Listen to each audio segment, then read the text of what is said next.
I'm not, okay, screw it. Okay, we're not going to do the intro because we're live right now. So Ooh, anyway, buzz. Hello, yeah. everyone. I'm Allison, and welcome to my weekly Meltdowns coverage of Yellowjackets, Season 2, Episode 2, Edible Complex, or as I like to call it, The First Supper. Hello, with me as always is Rory. You already know. You I, already know. In the toga, I had to ready. be prepared for tonight. It's a special occasion. I'm going to go ahead and just say I had written a bunch of stuff, and I'm going to go ahead and just read this little thing I had written. Episode 2 delivers what we have been waiting for, not with a whimper, but a thunderous boom of snow landing on a pyre funeral in Flame Jackie. I must commend the powers that be for not making us wait an entire season to witness the unmanageable that we all have imagined. Be honest, you've been waiting for this moment.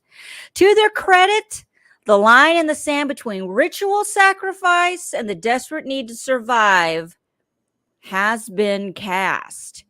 We are left with bait and switch cuts from a Greek style feast to the girl / Travis picking apart the roasted corpse of Jackie Taylor like a Thanksgiving turkey. And I don't know about everyone out there or you, Rory. I'm going to be looking at my little turkey this coming Thanksgiving a little different because it was the exact same color as Jackie. Yeah. Yeah. Yeah. And it just brings me to, does acting interim to the assistant to the coach, Ben, represent how we all would feel in this situation? As what would we think at this point? At this point, Ben has sat in the shadows, mumbling things like, Jesus Christ, and why don't one of you go check on her? Talking about Shauna in the meat locker, knowing he's the only grown-up left in the pre-Children of the Corn era of this tale. Okay? Does he feel he could be next? Oh, What yeah. is he actually doing besides contributing to the makeshift map with Nat? Did you get that rhymed at the end? Hell The yeah. map. The, na- Yes, the nap map. that's right. The Nat map. We begin not with Pit Girl, but with the simple need to eat. No, we're gonna start first with the title, Edible Complex. Do you know what the Edible Complex is, I Rory? thought. Uh, is it bad that my brain immediately when I read it, I'm like, is this a play on Oedipus complex? But like, no. It is okay. I'm a little ignorant and Southern here. So I'm going with Oedipus, Oedipus. Oh yeah, Oedipus. Yeah, yeah, yeah. Oedipus. Okay, say Oedipus. So they call it edible complex and Oedipus. I guess they're spinning off that saying edible complex. Yeah. In psychiatric theory, a desire for sexual involvement with the parent of the opposite sex and a collaterally connected sense of rivalry with the parent of the same sex, a crucial stage in the normal development process. Sigmund Freud introduced the concept in his something he wrote in 1899. The term derives from the Theban, Theban, hero Oedipus of Greek legend, Yes. enter the toga, who unknowingly slew his father, married his mother. It's a female analog.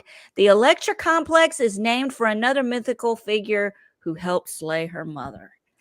Yep. So, yeah, and the other fun part about Oedipus that is not included just because I remember studying this in school or like having the whole section on it is after he realizes that because he's like orphaned when he's a kid or he's sent away. After he realizes that he's killed his dad and is now married to and had kids with his mother, he takes the pin. Yeah, he takes the pin from his toga and gouges out his own eyes. It's wonderful. I need to watch this crazy shit. I mean, I've heard about it before, but I've never seen it. And it kind of makes me think about the man that Thaisa is following without the eyeballs. Maybe he married his mother. That's very It makes you think. Well, Yeah. guys, listen, I'm going to start with 2021 this go around just because I know how much you want 96. But let's just dive in. 2020 is not as busy, but 96 is real busy. But first, the most important part of this podcast is the playlist, the music of Yellowjackets. Well, I don't have a playlist this week because they really didn't give me anything. Okay. So there's no playlist. Sorry. They played one song with Thaisa's Not Sleeping collage, and I didn't even look it up because it didn't get me. It didn't hook me in. But to replace the no playlist, I have created a playlist. Oh, I'm ready. 1990 songs about eating or hunger. That's all I can. So in the deep digging that I did in Google, because my mind completely farted and left the building. Okay. It took a dump in the pee bucket and left. 90 songs about eating / could be hunger is what I've written. Temple of the Dog, which was a crossover band of Soundgarden and Pearl Jam and a couple other people. Hunger Strike. I'm going hungry. I'm going hungry. Okay, that's all I can sing. It's copyright. Yeah. And trust me, you don't want me to sing anymore. Great song. And I was jamming out to it while I was writing. Like, I think I had it on a loop, and my husband was like, I'm cooking dinner, Allison. It'll be ready when you're done. Your 3-hour show, you tell me, is only going to be 45 minutes. Well, what are you complaining about? The next song I came up with, Another Day in Paradise by Phil Collins. It's a very early 90s song where he talks about hunger and homelessness. It's a really good song. There's also a George Michael song. Gosh, what was it called? I didn't write it down because it just flew into my mind. George Michael song. This is the Listen Without Prejudice. Listen Without Prejudice was I think it was the album and the name of the song. I can't remember. Can you Google Listen Without Prejudice by George Michael for me, Rory? Thank you. A side note, special mention, Elvis Presley's In the Ghetto. Boy, if that song's not about, in the ghetto. In the ghetto. And I'm from Memphis, so of course I know that. In the ghetto. So, and then I have a couple of first of all, in my tons of Christian songs about starvation and hunger. I didn't even name any of them because all of them were Sweet Jesus, I'm hungry, and Lord help me, I've got hunger pains and whatnot and shit. So I didn't, name them, but some 80s honorable mentions. Oh, did you find the title? I mean, I cannot tell from the album. Okay, read the song. Does it have a track list? I bet it's the first one. What is it? Cowboys and Angels. That's not about the kind of hunger we're talking about. Next. Mother's Pride. No. Waiting. No. Praying for Time. Praying for Time. Okay. Praying for Time is a really good song about a certain thing by George Michael. And there's a beautiful cover by Carrie Underwood. You should look it up on YouTube. Both songs are beautiful about hunger and living in, dire straits. Beautiful, beautiful music. Because, Another Day in Paradise, Phil Collins. What was the name of the song again? Praying for Time. Praying for Time by George Michael. And Temple of the Dog, Hunger Strike. 90s honorable mentions. Are you ready? Yeah. Hungry Eyes by Eric Carmen can be found on the Dirty Dancing soundtrack. Hungry eyes, I got this feeling that was. Duran Duran, Hungry Like the Wolf. Which is really a song about stalking. But they're kind of stalking on, Jackie's corpse. We're getting there. Bruce Springsteen, Hungry Heart. Everybody's got a hungry heart. Okay. Oh, Lord. And the last one, thank Jesus. Feed the World, Do They Know It's Christmas by Band Aid, 1985. Do they know? Oh, we know. Oh, do they know? It's about starving. It's about Africa. They're starving there. Yeah. It's a real song. Yes. Oh, yeah. There you go. You're welcome. Next up, quote of the week, and then we'll get into the episode. Quote of the week, Rory. Yes. Are you ready? Yes. Shauna Shipman. Jackie, I'll never have another friend like you. I don't even know where you end and I begin. I'm sorry and I love you. I picked the quote because after everything that went down, I can't help but go back in time to season 1 of a dream that Shauna had. When Shauna dreamt she gave birth to a roasted chicken and then proceeded to eat it. Foreshadowing. You know, we did not really discuss that in the season 1 recap, the 5-hour odyssey. That did not come up one time. No, it did not. But how crazy it came to me though, and I was like, that's like the baby. Okay. But yeah, that's it. So we're going to get into 2021. Do you have anything to add to that, Rory? I just like the first impression, because I watched the episode twice too, once on Friday and once again today before. And Normal I just speed or one time? How fast are you? I actually didn't double time it today. Normally I double time it. I'll do the 2 times with the internet power, but no, not today. I was like, we're gonna do regular speed today because we got the time to do it. But like, just the quote, I don't know why. I feel like this is how mature I am too. Is my brain immediately went human centipede? I don't know where you end and I begin. God, you know, I'm not allowed to talk about the human centipede on regular shows with my other 2 co-hosts because they can't handle the truth that is the human centipede. That is some. I'm not easily grossed out unless it's a heron food or something. But the human centipede got me. And there's a sequel with a pregnant chick. I just like hearing the title, seeing the box art was enough for me. I've never subjected myself, but like being aware is enough. It's like, it's almost like being aware of some of the like quote unquote like nasty videos that live on the internet. It's just like I don't need to ever see it, but you can say it and I know what you mean. That's all. I don't ever want to watch it. I did it for you so you don't have to. Yeah, no, exactly. I'm let somebody else take that heat. I'm gonna stay out of the metaphorical cremation pit. I don't. You want to be the Pyrie funeral? Listen, excuse me, I'm burping. Whoa, little Jackie. Excuse me.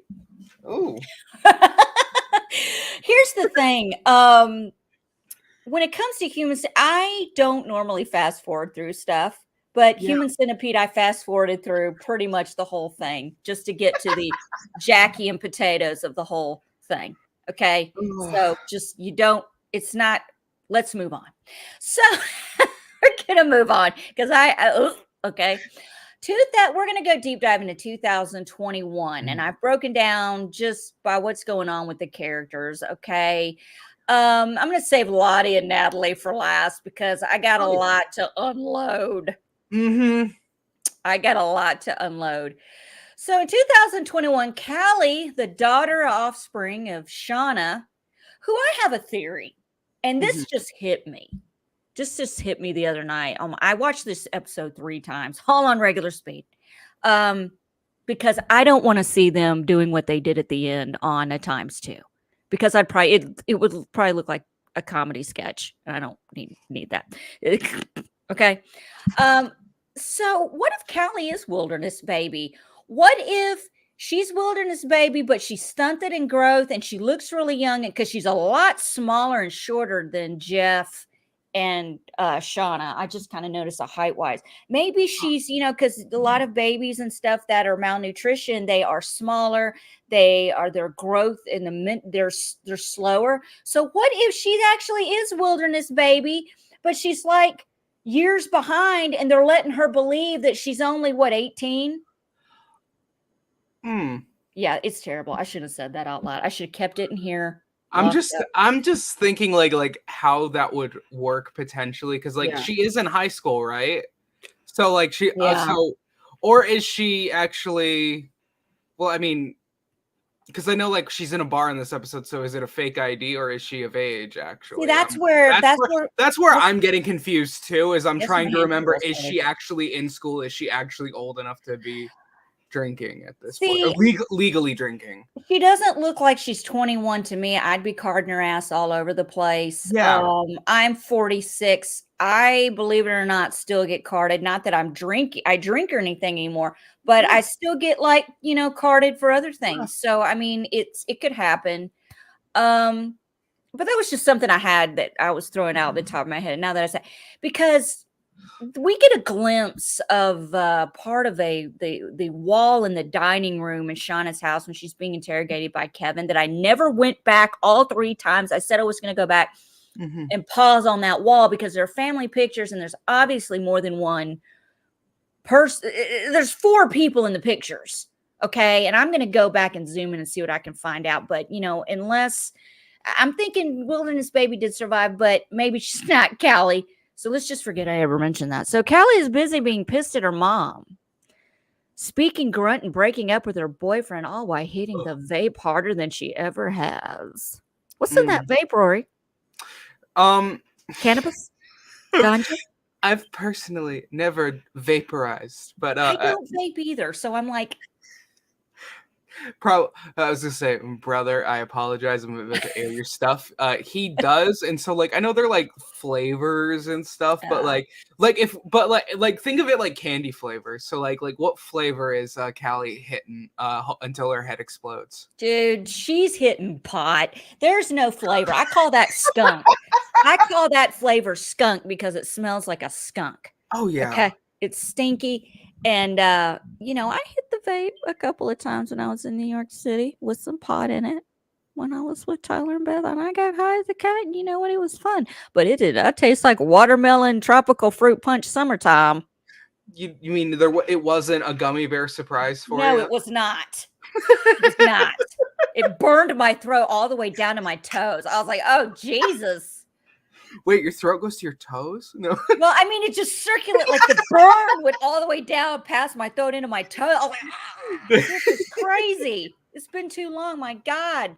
I don't know. It's just one of those things. But so Callie, I'm just going to say, is hitting the ganja and the vape, breaks up with her boyfriend, goes with her friend to a bar. We're just going to assume has fake ID. They have fake IDs at this point. I'm assuming it too. I think she's high school, ignoring her friend who is saying, oh, your boy, who I can't remember his name, your boy, he's upset, he doesn't know why you didn't, blah, blah, blah. And she's just like zeroing in on this guy.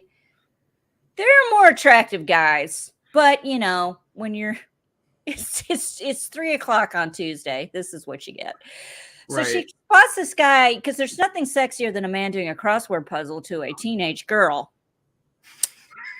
And she goes up, hits on this guy, is making googly eyes at him, trying to figure out the crossword puzzle because there's nothing sexier than a woman taking over your crossword puzzle to a grown man. Okay? Well, they end up shooting the shit, buying shot. He buys her a shot. She confides in this guy whose name is Jay that her mom had an affair and blah, blah, blah. And we come to find out this guy is a cop working with Kevin, the childhood friend. And he tells Kevin, I followed the daughter to a bar. Kevin's like, don't do that. You're going to ruin the investigation because just a little bit earlier, Shauna's visited by Kevin, who asked her about a relationship with Adam because there's been quite a few text messages between the two of them. And Shauna totally forgot about the cake. What was on the cake, Rory? I need my lawyer. I need my lawyer. Thank God, Kelly. No, she remembered at the end, and that's what really got her in trouble. Yeah. And I'm sorry, I just picked a piece of nut. I'm eating cashews. You're eating Jackie. I'm eating Jackie. Admit it. Okay, it's cashews. I tried one second my time. Sorry. Anyway, thank God Callie was there, still pissed off and grunting in the background in her midriff top, looking like 90s grunge in the kitchen. She comes in there and says, Mom, it's time to go. We got to get there before it closes. And she's like, yeah, we're doing a mother-daughter mall trip. Okay. And what mall closes at 2:00 in the afternoon on a Tuesday? Yeah, I was going to say the only excuse I give him if it's a Sunday. Because I feel like that's the day stuff actually closes early. But otherwise. It's winter. It's winter. We learned that last week with grilling in November. But yeah, I mean, that's really all we got out of Shauna this week. I mean, did we get anything else out of Shauna this week? No. The only thing we really got out of Shauna was through Callie. Like basically this episode for Shauna was just focusing more on how Callie feels about her and everything. We didn't even see Jeff for him to not know there was a book club this week. He was at book club. Well, he was He working was at book McDonald's. club. That's right. That's where he was. He was working that furniture store like it was the drive-thru. Asking, "Well, you want a hot apple pie with that?" He was serving up combos. You want it upsized chicken nuggets? Anyway, yeah, that joke went nowhere. So, next we have Misty. Misty, do you have anything of note to mention about Misty this episode? I enjoy this little like side quest they're giving Misty, or that Misty is on with I mean, like, she's doing what she feels like. Well, I mean, like, Misty, again, like, I think her big thing is the needing to feel needed. And so, like, Shauna and Ty are both like, okay, yeah, well, like, it's done, like, there's nothing else we need, we don't need you anymore. And she's still like, hey, just so you know, the other person's not here, not that y'all care. So, like, she's doing what she thinks is the right thing to do, and then trying to, like, stay important in their end. But I enjoy this whole, like, figuring out what's going on. And you called it that the camera was a dud. Or I just want to pat myself. Yes, that No Tell Motel, that camera from 2002 ain't working. And what is his name? I didn't go back. Sick. I put the sick in forensics. Oh, yeah, the sick in forensics or something like that. Sick in forensics, which is Elijah Wood, which is Walter. Yep. They come across. Okay, so Misty, as you said, is being ignored again by everyone. Okay, but once again, hello, I'm leaving voicemails. Natalie's missing. But you know what? To say Natalie's missing is really probably just another day that ends in Y, because she takes off. This is nothing new. Plus, everybody's got other things going on, trying to evade a murder rap, hallucinations, other shit going on. So everybody's busy, Misty, busy. But not Walter. He's not too busy for you. He's not too busy for you.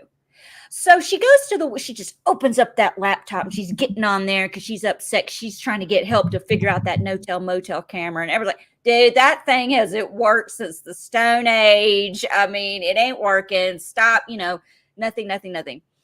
So finally, Sick in Forensics tells her, I'll help you if you stop shitting on my Adam Martin theory.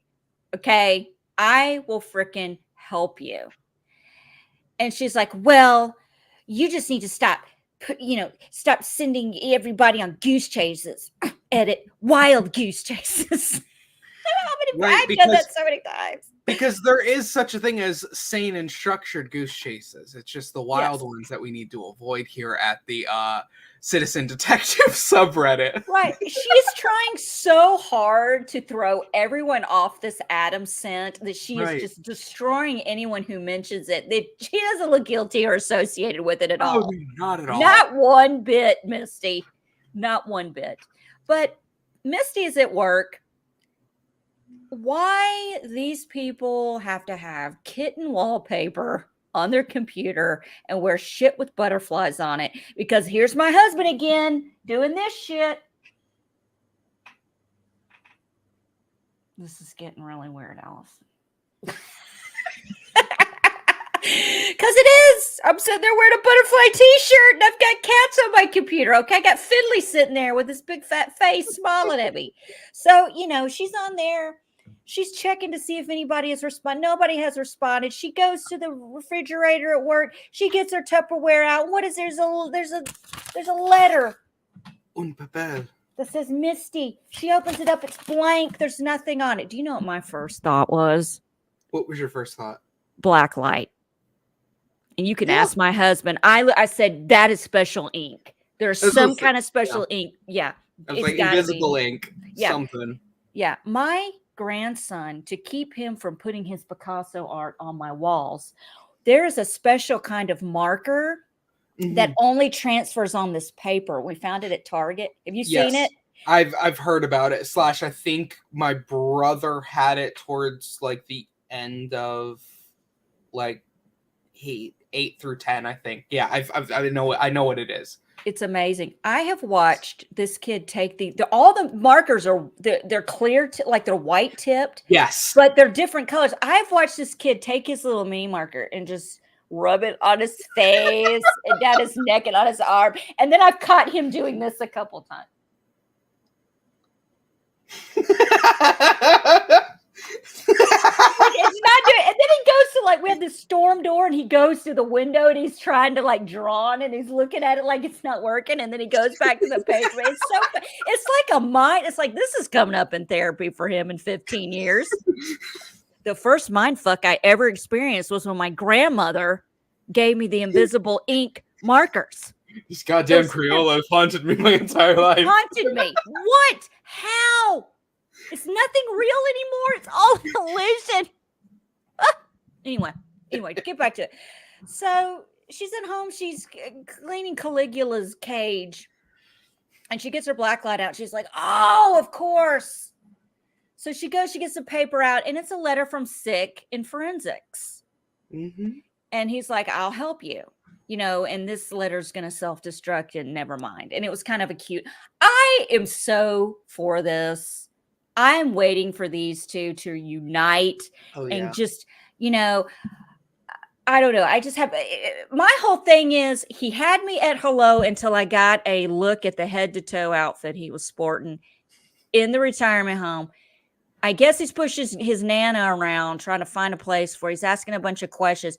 And then you cut in and he's got on the striped shirt, the vest, the cargo shorts, the white pasty legs, the brown socks, and Birkenstock. And I'm like, have I not bitched about this kind of outfit the 8 years I've been doing this effing show? And I'm like, there it is. There it is. And Chris said it was funny because he said he looked over at me and I was looking at his outfit because he knew I was looking at it like this. He goes, Allison, this is you looking at that guy's outfit. He goes, because you look at people like that in the red. I look at people like that in Walmart and Target in the mall. If you're dressed like a child molester, I'm gonna look you over. You get in the eye. You get in the eye. So I'm hoping we get a little bit more of that next week. I don't know, anything to add to that? No, honestly, no. So, speaking of another train wreck, Thaisa.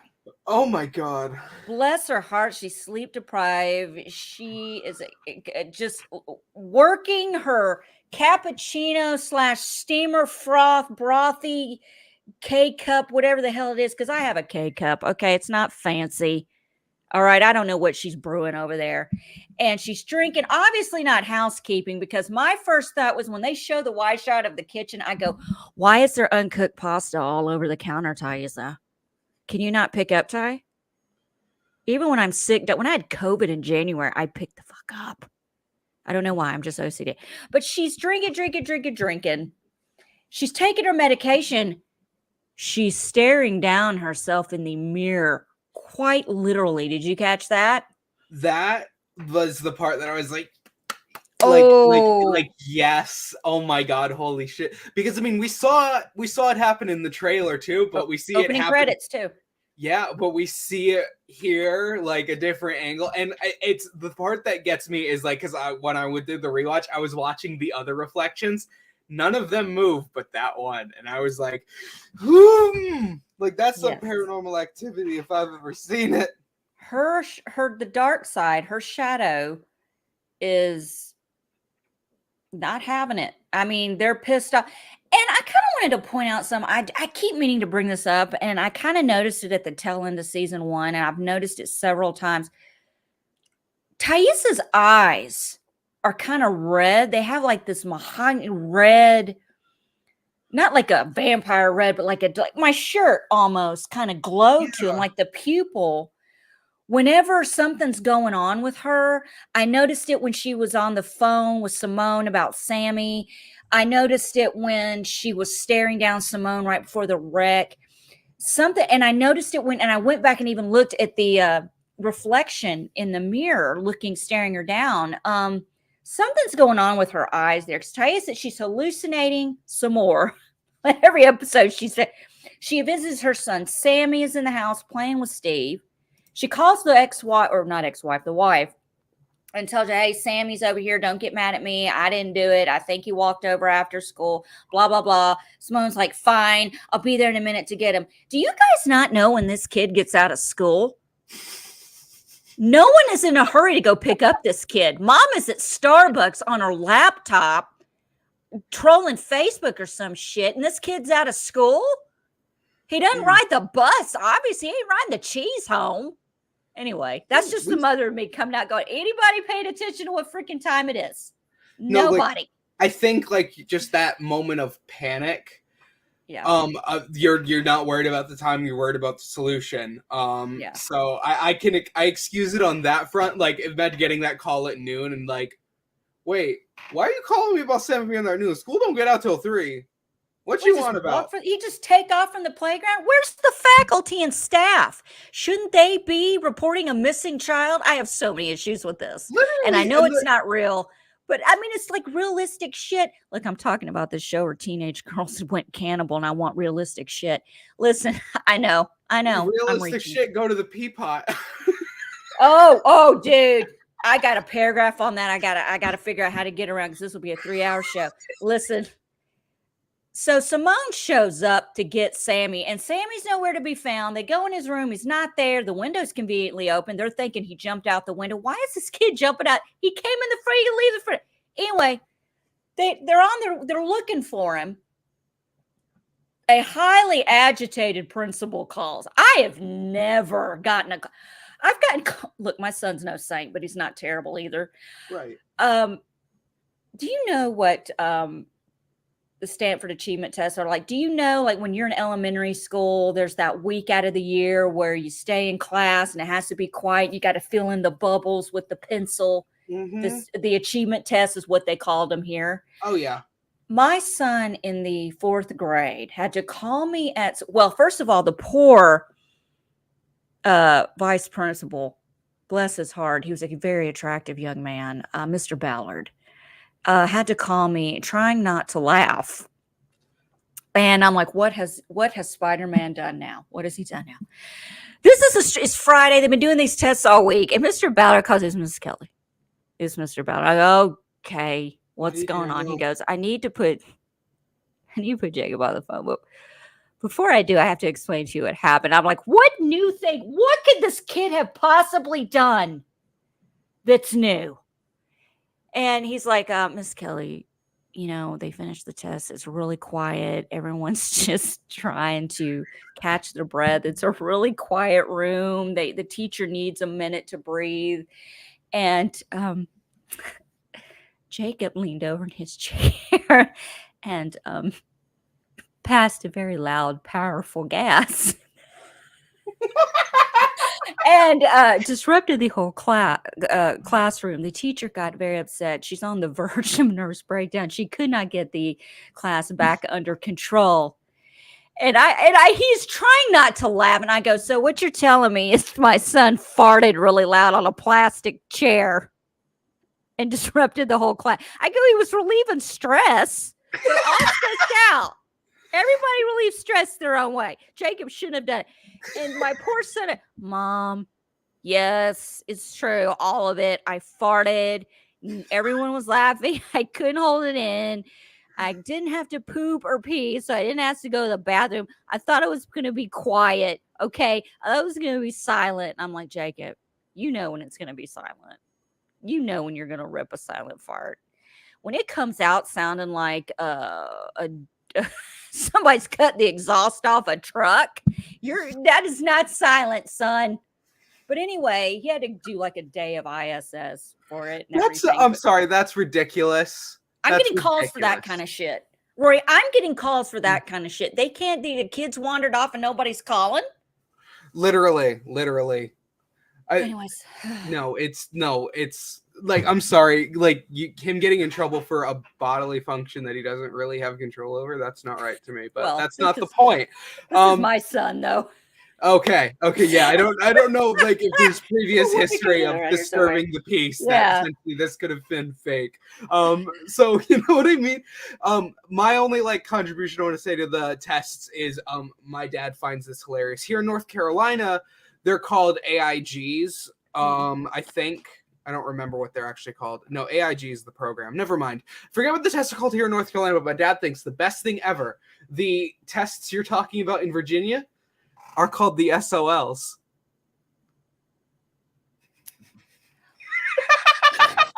And I wish I was kidding. They are called the SOLs. Not what you think. Kind of like Jackie, shit out of luck. Them, but they're the standards of learning.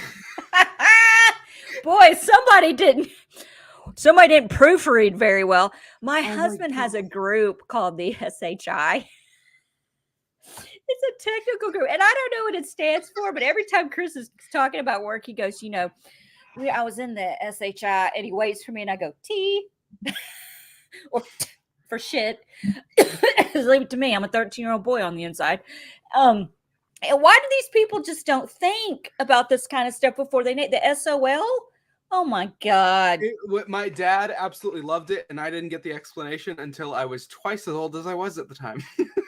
Well, now you can appreciate it. Oh my God. It's so funny because I came home so happy that I was 12 points away from a perfect score on my SOL. My dad thought it was so funny, and I didn't get it. He's like, what? I did good. Why is this funny? But you're still SOL. Oh, totally. Completely. Well, speaking of SOL, this principal's effing peeved. Oh, She's like, excuse me, your son is sitting here waiting. Well, he must have wandered back to the school. No, he's been sitting here for 2 hours. Wow. That is when Simone goes, you're sick, you need help, blah, blah, blah, this. And then the eyes are glowing dark red again. And Thaisa just staring her down. She's just like, And I guess she runs a red light or something happens and they get in a wreck. And that's it for them for the rest of the episode. I haven't actually, and I think this is props to the actor. I actually haven't caught the eye change. I'm going to be watching for it now. I've noticed almost a little bit of a shift in the face structure. That's how I'm telling. Yes. I'm as soon as look over and I'm like, oh no. No. I was like, they're gonna hit something before it happened, and I was just like, yep, they're that didn't actually shock me because I was just looking at her face. I'm like, oh, this isn't Ty, this is the others. Listen, this is a method of acting that I learned years ago. They call it the color chart, the color wheel. You have black, red, yellow, blue, everything represents a mood, and you learn how to express your face. And this is just a facial exercise. You're not using any other part of your body but your face, and you learn how to express anger, hatred, happy, sad, all of this stuff. And I was like, look at this. Thaisa's using the color wheel.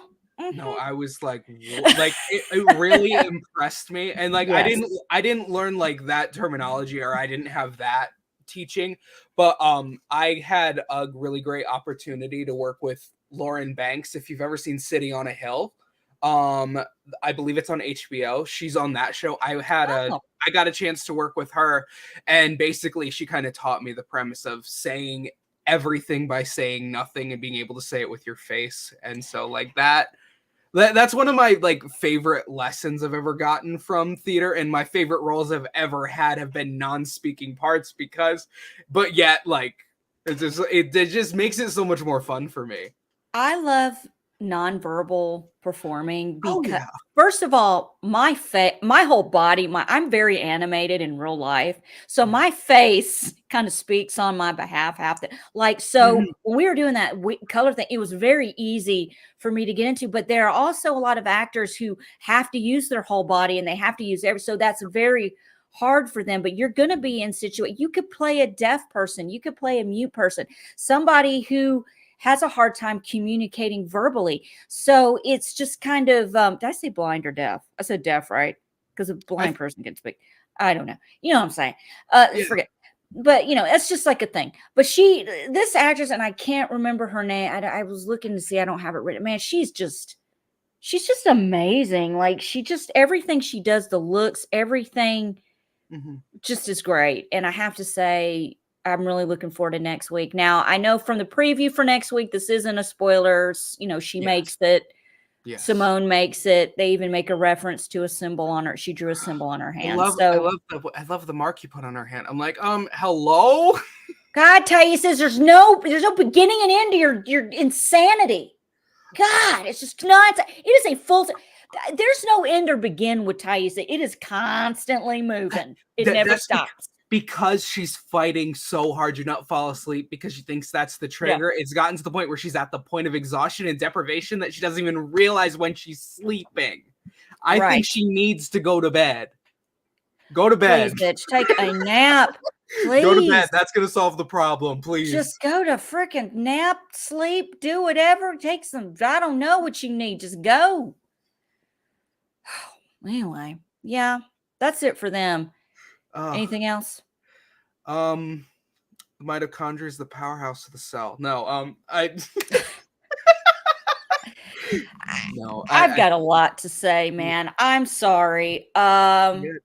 Natalie and Lottie are kind of intertwined and they're entangled in this entanglement. Ooh. They're entangled in this episode. So everything is kind of together for them. And there's a lot of Lottie telling what happened. There's a lot of Natalie going bullshit.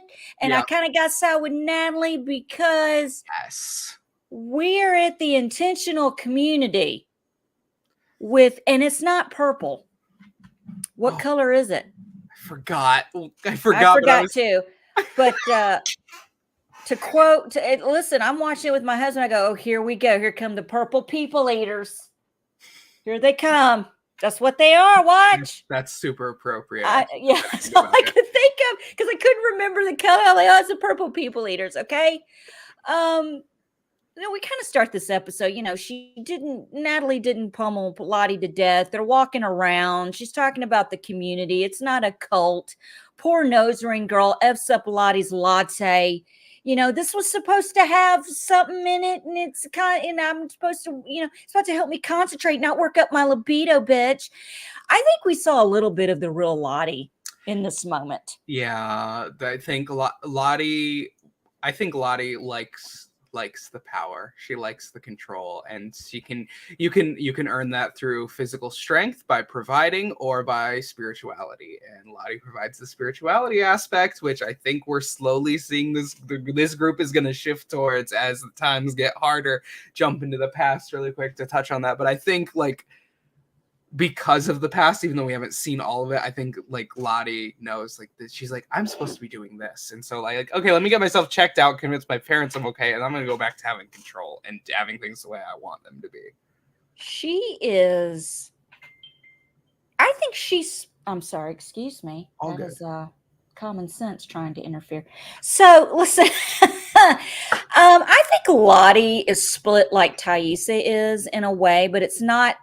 We're not seeing it the way we're viewing it through the Thai lens.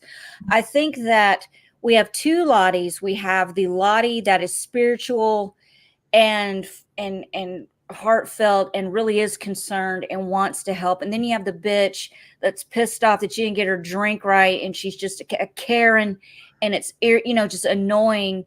And she will flip in a second. She's one of those people that's nice to you until she doesn't get her way. And then she freaking turns on you. She comes up with this. It is a lie. I'm sorry. I call it the Lottie lie about Travis. Dude, go ahead. I'm going to go first. I'm going to let you go first. I believe at most, personally, I believe about 30% of what we got. You know what I believe? I believe the part that Travis was there. That's it. Oh, I believe that too. Okay, we're on the same page there. Yeah.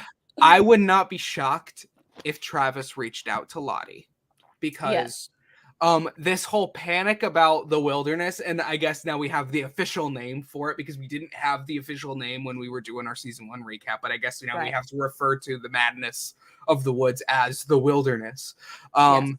I believe that to a certain extent that Travis is having a PTSD episode in this moment. I believe to a certain extent maybe Lottie. Actually, no, I don't believe the part that Lottie was like, should I get Natalie? No, because everybody else in the group is literally like, you two were never good for each other.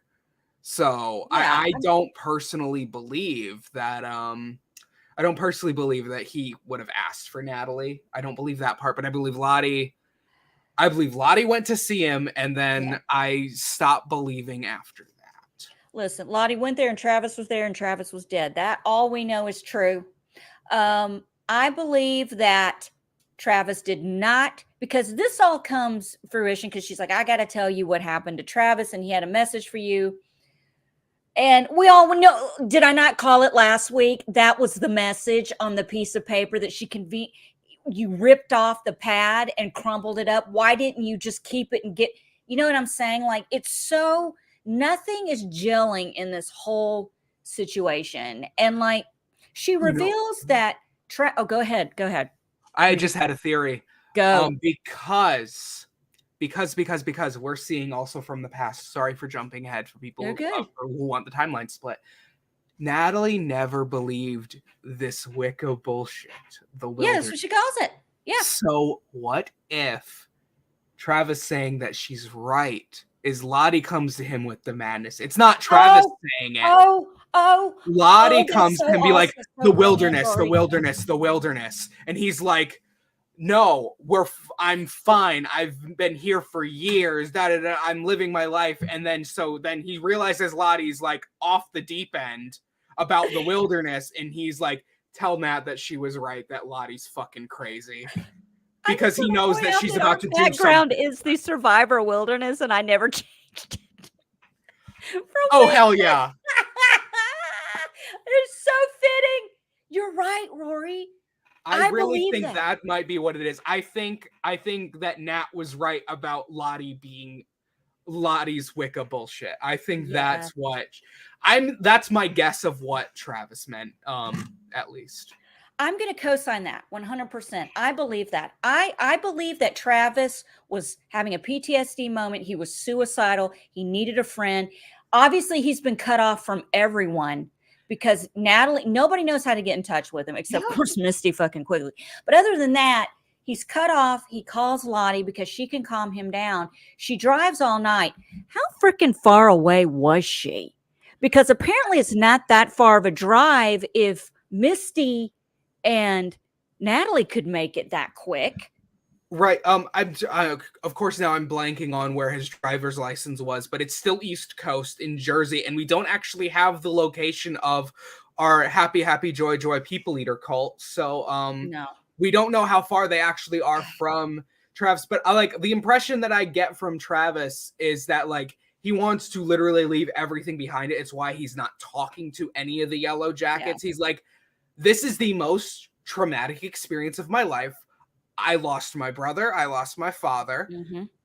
I want nothing to do with any of you because all you are going to do is remind me of what happened at the end of the day. It's going to be that core thought in my head of I'm going to see you and think of our time we spent in the woods. So like, I completely get that of like wanting to disappear. And then if Lottie just shows up on your door again, you're like, no, goodbye. Or unless if he called her, but like, again, that gets kind of weird. Up to this point, haven't seen enough reason that Lottie's the one he calls as opposed to anyone else. I'm getting a little over the whole putting on the chest. Okay, we get it. Okay. Well, Lottie does this with Travis. Okay. And we don't know if he's sprung a tent this time. We didn't get any verification like they did to happen 25 years ago, but that's kind of irrelevant. But I'm just curious. But anyway, she calms him down.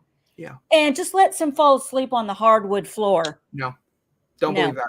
Don't believe that. She falls asleep on the couch. Don't believe that. If I drive all night for a friend that's suicidal, that is really going to kill themselves, and they fall asleep, to bed. If I fall asleep, I'm going to hear everything. If you creak, I will freaking be awake. That's where I stop believing the story. Yeah. I stopped believing the story at that they fell asleep, and I start believing it again when she doesn't share with Natalie the visions that she had of Laura Lee. Oh God. So yeah, let's get to that, because Travis sneaks out, goes to his work of all places to hang himself because he says the wilderness calls and he wants to know what it wants, and he can, and everyone that's almost died has seen visions, and because Lottie saw a vision and Van saw a vision, so if he goes almost dies, he'll see a vision, he'll know what's happening. Lottie just happens to oh, well, he must be at work, because that's where all my suicidal friends go. Correct. Is You know. work, but most of the time work is driving them to want to kill themselves. But anyway, so she The goes. joke I was gonna make. Yes, same Oh, page. yes. So she gets there, she sees him, he's got the candles all around him in the symbol, like he's got time, like anybody has time for this. He's got the symbol with the little candles all around him, and he's about to hang himself on this whatever tractor thing, and it's got a remote. And this is where I really was about to flip a table and punch a baby. You're sitting here telling me that I'm going to be at home and I'm going to hang myself and I'm going to have a remote to lower me back down when I'm losing consciousness. I'm going to know that I'm going to be able to let myself down. That's not going to happen. That is not going to happen. And so we're supposed to believe that she shows up, agrees to this. He hands her the remote and it freaking jams. I believe. Well, even then, we see during the vision that he ascends to the heavens. I'm sorry. I thought that was. I know I have a sick sense of humor. That was funny to me. She's staring at Laura Lee, and he just is going up. I know. Like, so this is happening. It's stuck. He's dying. And then all of a sudden you see this legs and somebody walking. And my first thought is, oh, she's about to come face to face with her young self. It's good versus evil. Something's about to go down. No, it's Laura Lee with a freaking teddy bear looking like Satan with a flashback of her baptizing Lottie. Remember in season 1 when she got baptized and she went back in the water and she saw the dark shadowy figure? Yep. Who really baptized her? Did Lottie really baptize? I mean, did Laura Lee really baptize her? No, the wilderness baptized her. The wilderness baptized her with Satan's blood. The last thing I really think I want to touch on with this is because, again, like I start believing it again after the vision. So the comment that Travis makes to Lottie, I think, is actually Lottie's working theory of how they know what the wilderness wants is from the visions of, like, potentially, like, maybe she did almost drown when she was getting baptized, and that's why she had the vision. Van saying she saw something, which we haven't seen Van's vision yet, which is something I'm kind of intrigued about. Van's vision after the wolf attack / almost being cremated, I guess, and I guess there's references that other people have near-death experiences with visions. So I think that's Lottie's theory. She's like, hey, Travis, you're about to hang, my guy. But what I need you to do is need you to tell me what you see. Okay? Because I need to know what the wilderness wants. Okay? Not only that, Rory, I need your login to Bank of America. Give me your Chase Bank, bitch. Yeah, like because she conveniently throws in there when all this is happening. Oh, and he wrote down all of his banking information. No, I'm sorry. And so so what's your answer to this question? You go take all his money out? Yeah, that's not suspicious at all. I think the Purple People Eaters just received a very generous donation on that day. Well, I can't remember. Correct me if I'm wrong, but she does say, she leaves out the Laura Lee vision. Yes. She leaves him dangling. I'm so sorry. It is not funny, but now I'm picturing him just shooting off. That's why I was laughing. I'm like, this is not appropriate. I saw that, but now I'm like, I did not give that the props it deserved at the time. That is fucking awesome. I hope that's how I go. I hope when I go, everyone sees me just shoot up. Well, actually, I'll shoot up and do a U-turn and go straight down. But it'll be nice to see the first thing. Well, I'll have to be turned away, though, because we have to be distracted by something else for you to just ascend to the heavens. Oh, that's so good. But she's like, and I got his bank information. You wrote the note that you were right. And I'm with you. I think it's 100% bullshit, her story. Yeah. I think that she went there calmed him down, and he was calling her out on all her bullshit, Yep. and she couldn't handle it. And there's a big missing gap that got him there, hung. I don't think she came there alone, She Rory. did not go alone. She was not Absolutely. alone. She had her No. minions. She had the I was purple going to say, people you saw eaters the in size tow. of her car. The size of her car. That is not a one-person vehicle. There's not one person in that vehicle, Charlotte. No. No. Miss Charlotte. There is at least the chauffeur. Thank you. Thank you. Thank you. I did not drive myself here. You are correct. I didn't drive all night. I had someone do it for me because I'm still a rich bitch, even though I'm in the community. Hey, nose ring girl who screwed up my ashwagandha this morning. Drive me to Ashwagandha, the come Travis house.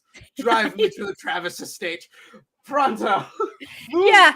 We'll just call her Ashwanda or whatever. Ashwagandha is her official name now. Yeah.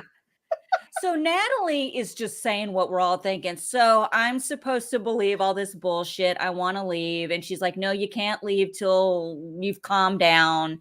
And she gets in there. And I'm loving Juliette Lewis just being Juliette Lewis. Oh, yeah. I'm not wearing these ridiculous flip-flops. I'm not wearing this moo-moo. You can have this shit. I'm not wearing any of it. And then all of a sudden, she has a panic attack and has visions, I guess, of when she OD'd and was taken to the hospital. I think I saw Travis in the background. I mean, there's a lot going there. Like you see two paramedics and then a guy there kind of turning away. And I swear to God, it's Travis.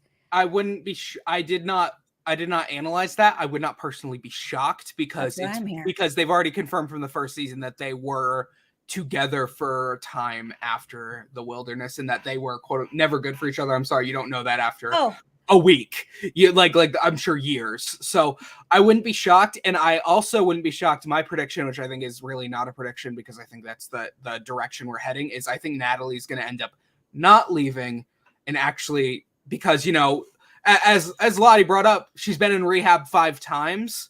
Maybe she needs to try a different kind of rehab. Maybe she's actually going to be like, you know what, Lot? You know what?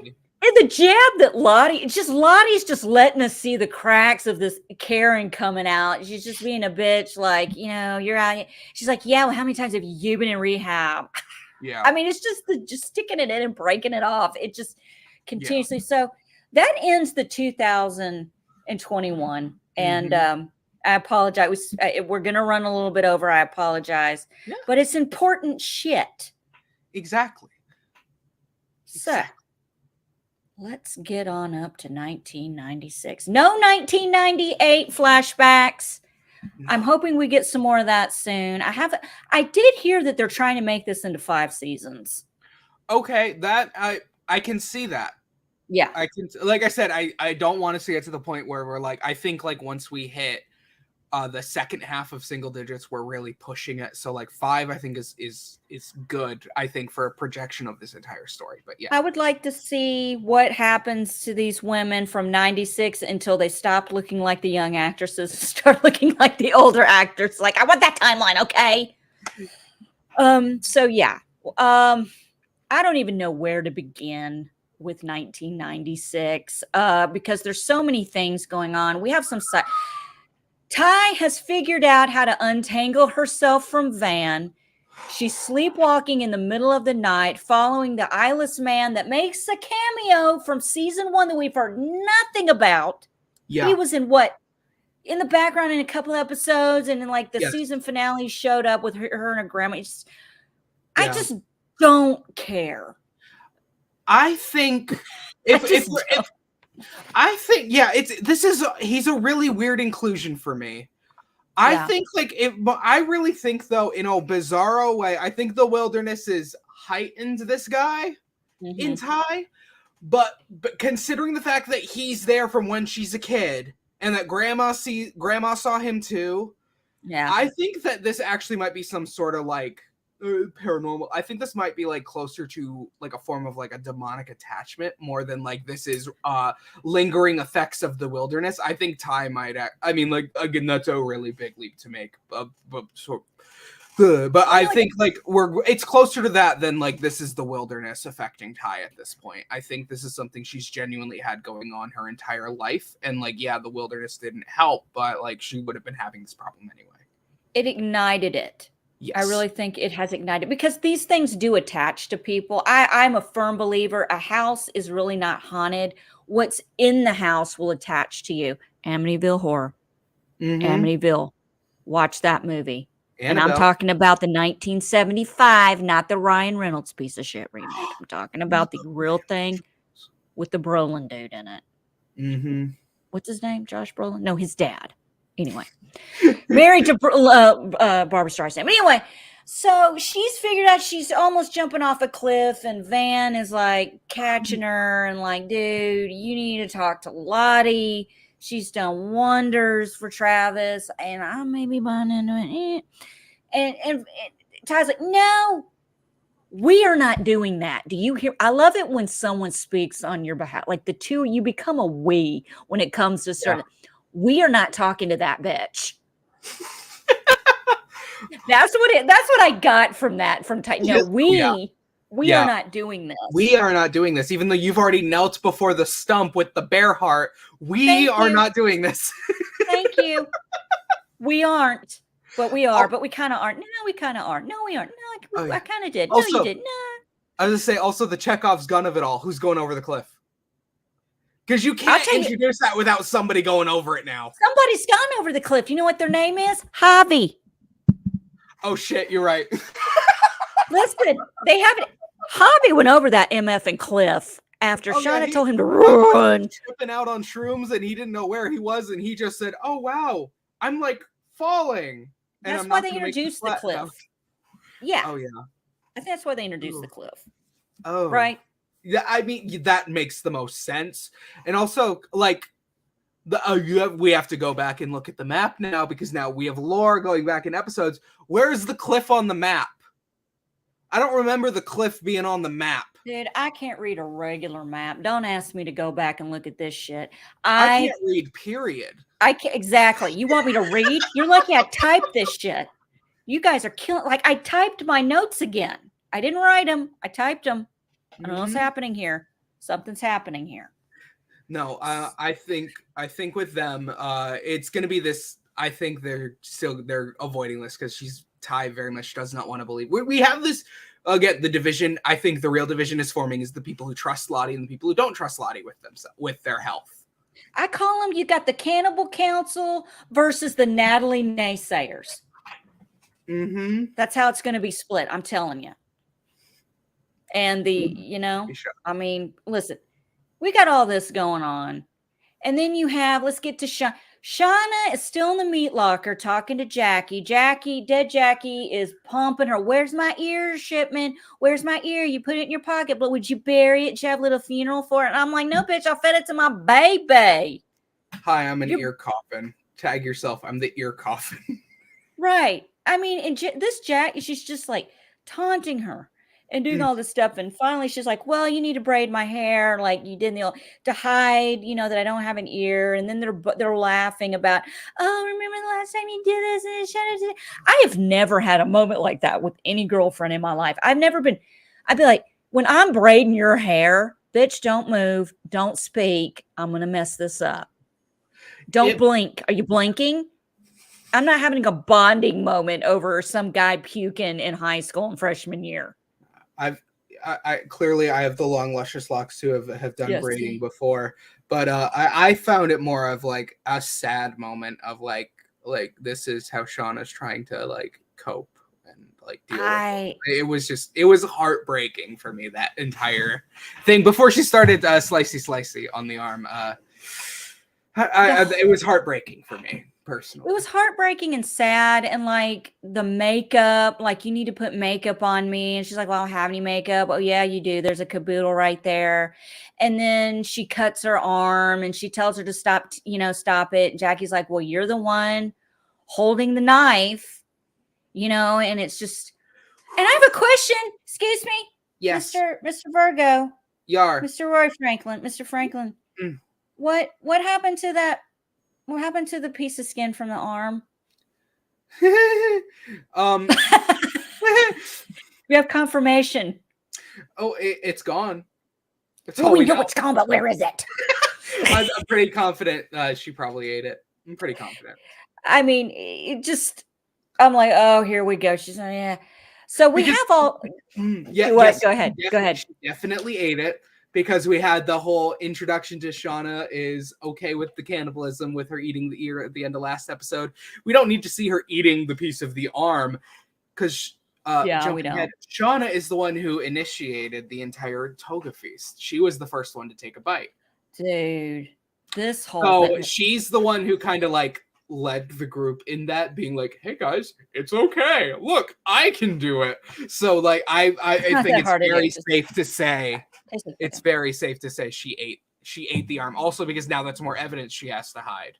Like, you got to hide the evidence of the ear, so you hide the evidence of the arm too. I hate that my theory didn't get. Oh, hold on. I gotta break it out. I hate that my freaking theory that I came up with that she was just eating on her face. That I came up with last week. It's just like didn't happen. No, Allison, no, that's not happening. So, so we're about to get into that because we automatically go back to this is a whole chunk for me. Someone reeks. Even in the dead of winter, there's one thing that is for certain: you cannot freeze out the stank. No, you cannot. Everybody's like, even Misty's like, everybody's like, what? This is ridiculous. This is worse than what? Can we just say it smells like shit? Okay, because there's a world of difference between what an armpit and body odor smells like than shit. Literally. It's poop. Like you had to sniff that out. That's what gets me. It's like they had to sniff it out. It's poop. It's poop. It doesn't smell like a dirty armpit or a yeast infection or say it's crap. Okay, everybody sniff checking, and they discover someone's poop. They've defecated in the pee bucket. If it's yellow, let it melt. If it's brown, for God's sake, do it outside. That was so good. That was so good. And shockingly, Roy, no one fesses up. I don't expect them to. I really think this. I think I'm with you. I think you said this to me. I think it was probably Coach Ben. Okay, I'm going to back up on that theory and replace it with I think it was Thaisa as the dark one, the bad one. I think she tossed the lantern that is missing, and I think she went in and took a big shit in the pee bucket before she went on her field trip. She said, "Before I jump off this cliff, I would be a little lighter. Shit in the pee bucket. I want to float a little bit before I slam into the bottom of the. I want to be a little lighter. I want to get a little more airtime."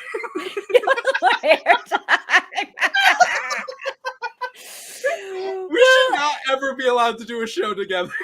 Never. We wouldn't make it. There's no way. But you know what I love about this Misty? Who just is completely ignoring the fact that nobody gives a fuck what you have to say. Everyone hates you. You're back to being you're less than zero. Okay. She makes the comment, well, was it a girl poo or a boy poo? And Travis is like, that's not a thing. I'm going to argue. This is a thing. I'm going to argue. I'm going to argue against it. And you can go first because I think I'm going to win. I'm going to tell you something. I could tell you, and that's like I told you in our chat, I have cats. I have 4 cats. Well, I have 3. And I scoop their dookies every day out of the cat boxes. And I can tell you which cat uses which box and who's pooped where they're not supposed to. Guys, I know. I also know what my bowel movement looks like. And unfortunately, my husband and I have argued about this ad nauseum. Fucking flush. Don't leave the bathroom and not. It happens. I understand. Yep. Men's bowel movements are a lot bigger than women's, unless you're a big Amazon. That's what I was gonna say. Is I have 2 dogs, and they're about the same size. So really, the only thing I can tell is the area in which their business is done. Yeah. In terms of it. It's not really, I think, like, you can't argue. It's like, oh, you can tell whose it is. Oh my God, this is so gross. You can tell whose it is based on diet. You can't do that because everybody's eating the same thing. So the only indicator you have is by the size / amount correlating to the size / the person. That's feel the like only indicator you would have. it's like, Thaisa, how heavy is the bucket? Because I We're feel gonna like weigh a the man's piss crap would bucket. be heavier. Do We're what? gonna weigh the piss bucket because we know it's 5% of the body weight of one of you motherfuckers. Listen, I'm telling you right now, you could take a look at it and go, yeah, that definitely came out of Mary. Oh my Okay. God. Or, you know what I mean? Like, that's not okay. I just, My devil's advocate is you wouldn't know because they're all eating next to nothing, okay, because of the and diet. they're all eating the same thing. I So would that's be why you couldn't amazed, really know. Rory. I would be more amazed that someone could take a shit. I would be like, who ate something? Is there a stash I don't know about? Who is able to make a bowel movement? I haven't shit in 6 months. That's a good point too, I mean, actually. That's an seriously. even better point. I mean, it's like, what do you eat? It could have been Shauna.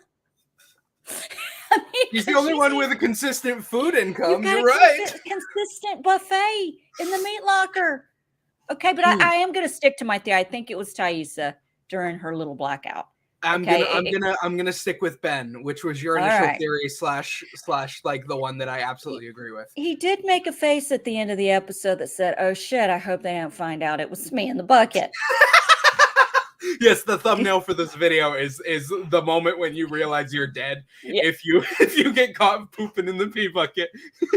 Well, speaking of the poop bucket, Thaisa is 50. She's like, "Oh god dang it, I've had it blown. I'm going to take this thing out and I'll dump it out for God's sake." Yeah. And she laser after she dumps it out, she laser focuses. She sees everybody out. Shauna's out of the meat locker and she's laser focused. Like she's out there chopping wood. She's looking around. She's like, I'm going to the meat locker, see what's up with Jackie. Goes in there. She's got makeup on. She's positioned like a doll. She just comes out, goes right for Shauna's jugular. Personally, I'm not in this situation. I'm not in these circumstances. I know you're at your wit's end. The patience is gone. People are shitting in the pee bucket. Wouldn't this be the right time to kind of grab Shauna and Van, your girlfriend, or whoever, to the side and go, look? Yeah. No, this ain't happening. I think if they had the more mental energy, then they would not have made the scene. Been like if this was like a week or in the first month of them being out there, I'm sure Ty would have been like, "Hey, Shauna, can we talk in private for a second about your life-size Barbie?" Yeah, no shit. And does she? And I'm sitting here going, man, I bet Jackie did do all the makeovers because that looked terrible. That was not blended. Yeah, you didn't use any primer, Shauna. My God, I mean, it where's looks the like contour and the highlight? My nothing. God, What the fuck is happening to her mouth? What did you make out after? It's like all over. She got kiss mouth. It's just bad. And I felt my heart sank for Shauna in this moment because it was the humiliation and the look of, oh, fuck.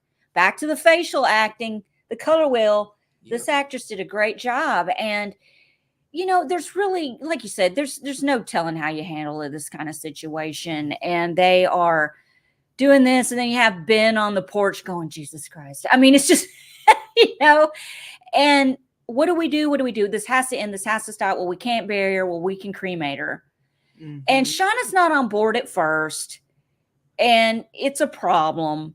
And it doesn't a fight break out. Like they're bickering over the jacket. I feel like this is the biggest fight we've seen this group have since deciding to leave the plane and head to the lake. Or rather, the biggest like major disagreement of division. Like, I feel like for the most part, once they've gotten to the lake, it's been relatively unified, minus Jackie being a bump on a log and not contributing. But then that was like a separate issue of one versus the group rather than like half and half. This is like the first major issue of like, do we actually like cremate this body? And then like after that, do we actually salvage from the body? Which the answer is they do eventually, just not the way that you would think they would. But see, I don't think they were thinking in the like, you know, Shauna obviously is like, well, I'm outnumbered here. There's nothing I can do. Right. You know, Lottie is supporting her. She takes her Jackie's necklace off, puts it on Shauna. They're going to live.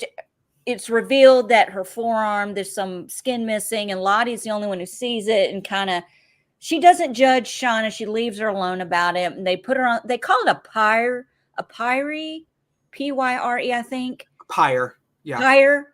See, I can't speak. A funeral, well, you do, it's like freaking Darth Vader. I used to call it Darth Vader funeral. Okay, style. Okay, it's Darth Vader style. Like they got rid of him in Return of the Jedi. Okay, so that's how you get rid of you when Jedi's die, you burn them. So they're burning her like they're gonna burn her like a Jedi.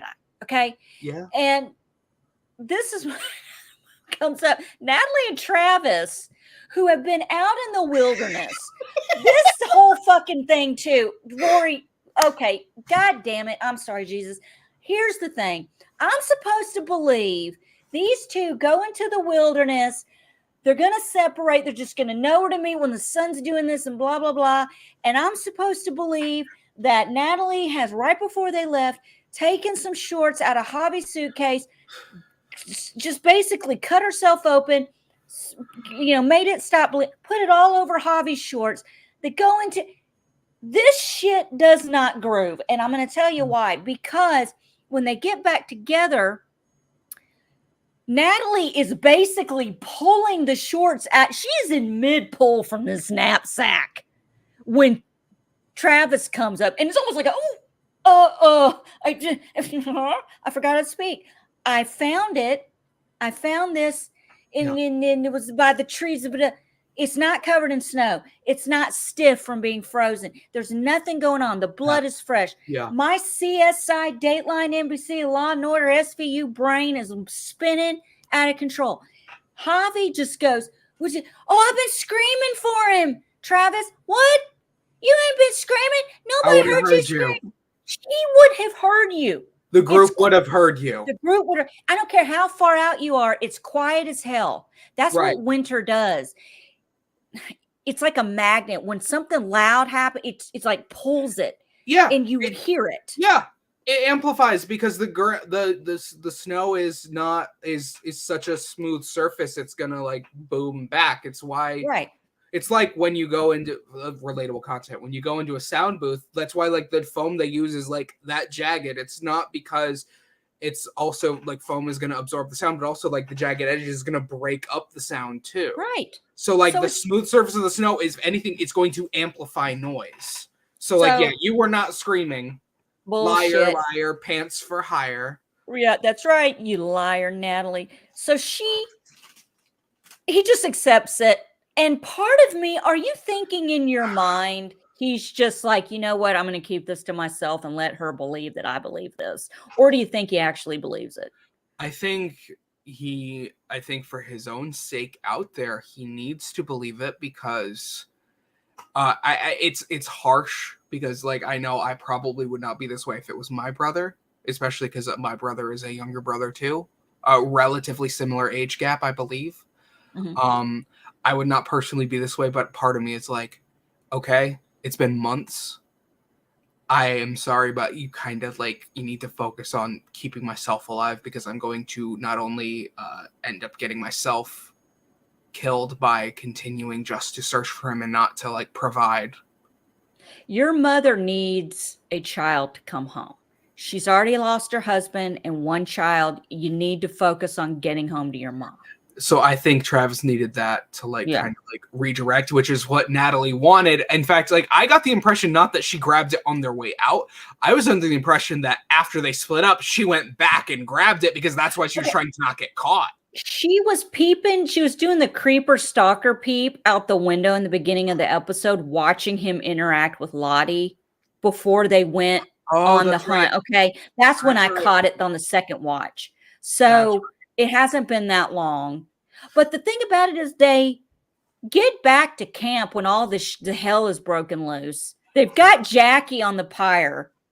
And, you know, Natalie's like, what's going on? And they're like, well, we're going to cremate Jackie. And she's like, well, this is the perfect end of the shittiest day ever. And Travis walks over and puts the shorts under Jackie. And, well, wait a minute. The fight. Okay, there's a fight in between. they pull out the shorts and he goes, this is, we found his hobbies. And Lottie just starts her shit again. Like, oh, nope, he's alive. And here goes Natalie. God dang it. Shut up, bitch. Do you not see that I'm bleeding out here to convince this man his brother's dead? And you just will not stop. Yep. Stop it. No. And they get in a fight. And this is when they're arguing and pushing each other. And Shauna just lights Jackie up. She lights her up. And in the midst of this, Javi slides the shorts up under her. And yeah. I'm glad that Shauna, I think Shauna needed to be the one who did it, because I think in reality, if she hadn't mustered up the courage to do it in the moment where everyone else is fighting, she would not have been the one to do it. And I think that like from a mental healing place, she kind of needed to be the one to do it. But because if she wasn't, I think like her like cope with Jackie, because like even then we see as adult Shauna from the first season, she still has conversations with her best friend, and she hasn't aged a day. I need to know her skincare routine. Yeah, exactly. It's so she looks delicious. Yes. I'm sorry, I could not resist that. Listen, she gives her speech. I don't know where you begin, like I said at the beginning of the episode, and they leave her on the fire.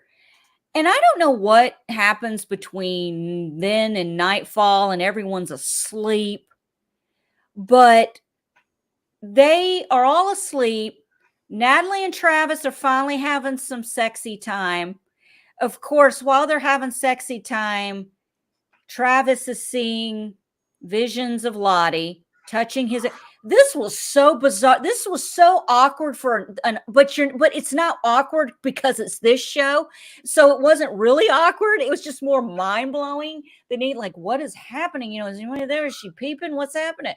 So when this is going on, you see something like an aerial view as something is in the air and it comes down and the flames from the pyre coming up, and that's what knocked the snow on top of Jackie, but they're trying to make it look like the wilderness knocked. You know what I'm saying?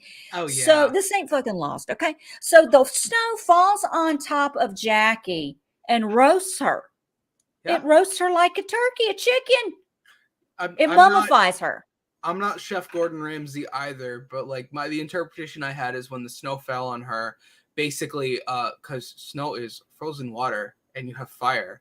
So basically, she's getting cooked by the fire, but she's not getting dried out because there's the moisture and the liquid steam from the snow. Yes. Yeah. So like it's keeping in the moisture, which in a way also because newsflash also, if you look into it a little bit, like half of the meats and poultry or whatever you're buying from the grocery store is injected with liquid to make it larger. Mm-hmm. So like it's going to like liquid is just like that's the interpretation I had, is like why we didn't have like compared to episode 1 corpse. It's why Jackie was so juicy. Yeah, I mean, because corpse pit girl was a little. Pit girl was like jerky. Yeah, I mean, it just seemed like it was a little, and they're not having that problem. I mean, it's in my teeth and it's some tooth floss. So, that it's just, they are laying there and the aroma is coming through. Everybody's like, what is that? Even Coach Ben is sitting there. He's looked up from his book and he's like, everybody is going outside. You got Coach Ben off the bench. He's on the porch. Everybody's out there. And what is that? Oh, it's Jackie. She's mummified. She's ready to eat. She's ripe. She's good to go. Shauna's still got the knife. Shauna sleeps with this knife. Shauna got this knife all the time. All the time. And she walks up and she's rubbing that belly and she goes, she wants us to do it. Who's she? Because I highly doubt Jackie. I don't know her. Jackie don't want that. Jackie don't want that. Hi, I'm Jackie. Please eat me. Please eat it's my dead corpse. It's been called since season 1, though, that she was going to be the one. Yeah. I mean, so I'm not shocked that it happened. But in the manner of which it happens, she starts cutting on her and eating, and they all swarm in. But the cuts of them eating her and the toga party, the Greek, like they're feasting. They show more of that than they do of the girls eating jacket, which I kind of was like okay with because it's been built up Yes, so much, but we know what's we happening. know what's I don't happening. need to F and see it. It's a fever dream almost in a Yeah. way. And so, And but I was gonna say, I just made two connections. I made one connection when I watched the episode, yeah, because there was something that bothered me, like always, about the name of our I have to wear African this when gray you're eating friend. people. Yeah. Caligula is the name of a Roman emperor, so I think that like if this is a mass group Really? hallucination, that it's a feast, and that they're wearing this the toga, the Roman apparel. She's named her bird after an emperor. Heart messaging back to the first time she ate somebody is Dude, kind of like what my brain did with Misty. Why do I want to call her Missy? I don't know. You can call her Missy. Because But I'm wearing my, when they start eating people now, and we talked about it, I have to wear my headgear, my animal cloth. Roy, is are it you me? frozen or am I frozen? Did I? Are you I frozen? couldn't tell. What happened? No. You were frozen on my end too, and that's why I was like, I don't know if it's me or if it was you. Well, listen. So somebody was Somebody's hurt, frozen. somebody was not. Look, I'm going to start wearing this when we're talking about cannibalism because this is what they're doing in there. Look, Misty broke, she ripped the box, the rescue box, black box, bitch, Richard. She wants to be back. If she had her way, they'd still be there, raising wilderness baby. Oh yeah, I believe that. There's no way. She lived for it. She loved it at first. Now, I know, as you can see, it's starting to regress back to her being picked on and nothing. But yeah, I can see why she named her bird that. The thing that I also realized with literally just now talking about it is how Jackie quite literally is the catalyst for everything. Yes. She's the first one they eat. Mm-hmm. She's the first outcast of the group before Misty does her thing at Doom Coming. She's the first major outcast of the group. She's the first one they eat, and she's the reason they got on the plane. Because she's the one who scored the winning goal that sent him to nationals. It's Jackie's fault. She got what's coming to her. That's it. Jackie's the reason. She got what she deserved. How dare she be good at sport? I know, man. Bitch, you did it. I just drew that epiphany that the entire reason they're in the situation is because they're going to nationals. Jackie's the one who scored the goal. Jackie's the reason that they end up going cannibal because they eat her. And they realize, oh, this isn't terrible. We can do this. You know who's not into it? You know who's not into this Jackie feast? Jason Derulo? Jason Derulo and Coach Ben. Acting interim coach, assistant to the regional manager coach, Secretary of State Ben. Secretary Ben. He's in shock. He backs up into the house. He's shocked. Oh my God. Shuts the door. End of episode. Now, Ben, to me, hasn't really done much. He is the adult, but what is he doing? He's not providing. And bless God, he can't help it because he's handicapped now, and that's fine. But it just, if he doesn't participate, he's gonna get sick. He's gonna be a liability. I think he's next, and I think that he's thinking, shit, I'm going to be next. Yeah. Because like I said last week, I'm eating your butt. It's the meatiest part. I'm going to eat it, and it looks like Coach Ben got a good butt. Mm-hmm. I was going to say, from the other lens that you see, too, is like one, he's like, holy crap, they're actually doing this. Yes. But also we've seen as time has gone on, they're listening to him less and less. Like they leaned on him heavily at the start for like, what should we do? Da da da da da. And now they don't need him. Like they're sufficient without him. So like absolutely, if there's somebody that they're gonna, I think like the top contenders for who gets the axe next, because we know that Miss Quigley does make it.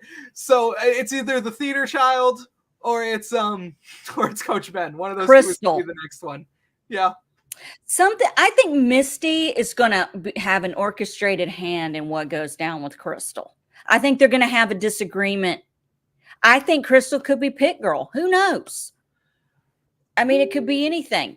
Yeah. How she got the necklace, I don't know, but that's another big mystery. But Right. Ben is kind of like me. I'm like, boy, we didn't get the tip. We got the whole thing. But you know what? I'm glad because I did not want to wait till the end of season 4 to see Yes. this. And I like the way they ripped the Band-Aid off. I like the way they interlocked the scenes and flashing. And I thought that was really well done. And I just don't want it to be rubbed in our face and just becomes just something that happens anytime on the show. Correct. Like I said, it's where we have drawn the line. You know, this is survival. This is to live. How does it cross that bridge to Pit Girl? Like what happens in between now and then? It's still winter. Is this a year from now? Because I think It's I two think, winters based on the yeah. time. So I think Pit Girl happens. I'm just going to say, I think Pit Girl happens right at the end when they're rescued. I really feel like that's I'm confident that Pit Girl Yeah. is the second winter. Crap, I was gonna say something else and now I'm blanking on it, of course. So yeah, maybe it'll come back to me. Don't worry about it. Or it won't. Well, listen, we got next week. That's true too. These shows are going long. So much to cover. And I'm sitting here telling my husband, you know, there's not a whole lot that happened outside of the eating. And he's like, you will make it into something. Oh, yeah. That's what makes this show so great. But yeah, that about wraps it up. Next week is going to be a good one. I think, you know, we'll see.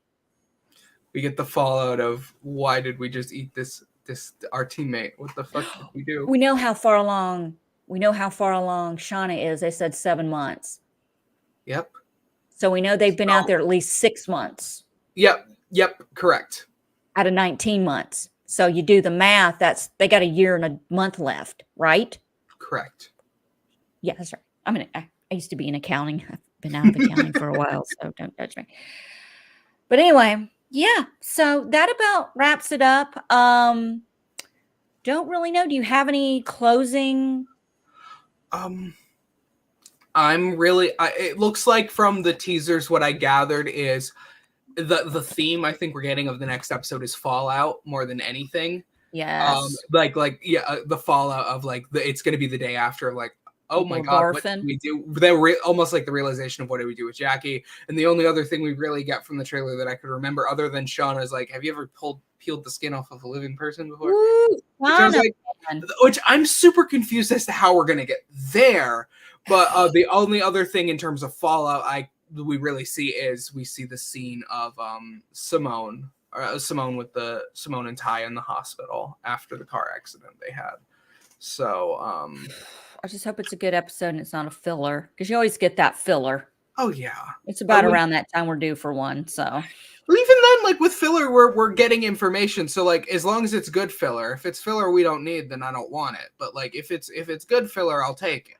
Baby, the only filler I want is in my face. Period. And no, I didn't get this from the pea bucket. This is tropical fruit punch. It looks like I'm drinking urine. Oh my God. Oh my God. Okay, guys. Well, we'll be back Wednesday for Survivor 44 coverage. Rory and I will be back sometime next week to cover episode 3. Wow. This is only episode 2. Oh, that's what I was going to say. I think I said this last week, though. I was like, I expected us to get to this point at the end of the season. So I'm like, yeah, holy crap. Maybe we'll get the baby. Where does the rest of this season go? Because I was expecting the first like cannibalism moment to happen at the end of this season. I thought that was going to be the big thing. And it's like, you're telling me this isn't the biggest thing that's going to happen this season? Shut up and get out. Well, listen, I don't know if this is spoilery or not, but the actress Sophie, it's a beautiful French name I can't pronounce, I think, that Mhm. plays the young Shauna. They were at a con of some kind and they were interviewing her, and she says, "Well, it's not a shock. Everyone knows I'm pregnant this season." And, and that doesn't turn out well. And I'm like, what does that mean? And she's sitting there, and one of the creators of the show is just looking at her like this. Why did you say that? Really? Thank you. I would have killed somebody. I mean, it's just so funny. I have to find that. It's in one of these beehive groups that I'm in. So it's like Tom Holland level spoiler. Oh God, yes. Yeah. Oh, poor little Tom Holland. But you can forgive him. I guess my little like fan theory of the week too, because like the Caligula connection is my own personal thing. The only other one that I saw online that actually kind of made sense to me is the spoiler of like we already know the outcome of the wilderness from Shauna's address. Shauna's current address, 1285. Wait a minute. What? Where am I at? What happened? The one group of Yellowjackets that you added me to. Yeah. I saw somebody put a theory in there that we already know the outcome of the wilderness, the number of survivors and everything, because of Shauna's house address. Her house address is 1285, but 12, 8, 5. 12 people, 8, 5 people. Oh God, that's so genius. I didn't see that. And I'm in these freaking groups all the time. So I saw that one and I was like, I could see that kind of makes sense to me because I'm thinking like what spring comes back up, they're gonna get the wildlife coming back and they're not gonna need to eat people. So like this is just a winter pastime. Dude, I would not be eating in the spring. I'd be like, I gotta get as scrawny skin and bones as humanly possible. So these bitches will have nothing to eat. I'm serious. I gotta get it. I gotta tap into my inner eating disorder or something because I'm not going down like that. You'll never take me alive. You'll never take me. Dude, I'll go jump off the cliff and join Javi before that happens. I will spoil in the sun and rot out and let the deers and whatever little furry friends want me. They can have me. You can't. Wow. Because I've seen how you bitches act. I ain't doing it. I do not condone. I do not consent. No, I do not consent to that. Do not eat me. Don't. All right, guys, that wraps it up. Rory, thank you so much for being here with me this evening. I love you so much. Thank you for being here. And we will be back next week for episode 3 of Yellowjackets. Yeah. I don't know. Anything is possible at this point. Yeah. Good night, everyone. Hey, prescribe or subscribe to my weekly meltdown. You can also prescribe to it. It's a on YouTube. It's a good addiction to have. You get updates on this show when we go live. We are not we are running too long for Yellowjackets, so it's not being downloaded to the actual podcast on Spotify. But we are on there for Survivor coverage because I'm too cheap to pay the extras. You gotta watch us on YouTube. You can listen to us on YouTube too. You can minimize it now. Oh, anyway, yeah. That's right. Take a load off. Go eat a turkey leg.